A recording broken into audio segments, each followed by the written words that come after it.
দ্রোণাচার্যের মৃত্যুর পরেও যুদ্ধ থামেনি। চতুর্দশ রাতেও রক্ত ঝরছে কুরুক্ষেত্রে।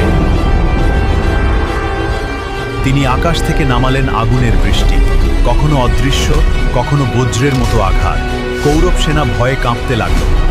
দুর্যোধন বুঝলেন, আজ যদি ঘটোৎকচকে না থামানো যায়, এক রাতেই শেষ হয়ে যাবে কৌরব সেনা।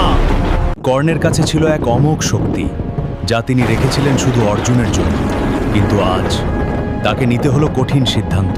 ইন্দ্রের অগ্নি শক্তি একবারই ব্যবহার করা যায়, আর সেই অস্ত্র বিদীর্ণ করল ঘটোৎকচের বুক। মৃত্যুর আগেও তিনি নিজের শরীরকে করলেন অস্ত্র, আর ধ্বংস করলেন অসংখ্য শত্রু। অর্জুন অবাক হয়ে জিজ্ঞেস করলেন, হ্যাঁ, কেন আপনি হাসছেন কেশব? ঘটোৎকচ আজ নিজের প্রাণ দিয়ে বাঁচিয়ে দিল তোমাকে। কর্ণের সেই অমোঘ শক্তি শেষ হয়ে গেছে, এখন তুমি সুরক্ষিত অর্জুন। ঘটোৎকচের আত্মত্যাগ পাণ্ডবদের বিজয়ের পথ করে দিল। মহাভারতের সেই রাত ছিল ত্যাগ আর কৌশলের এক অনন্য ইতিহাস।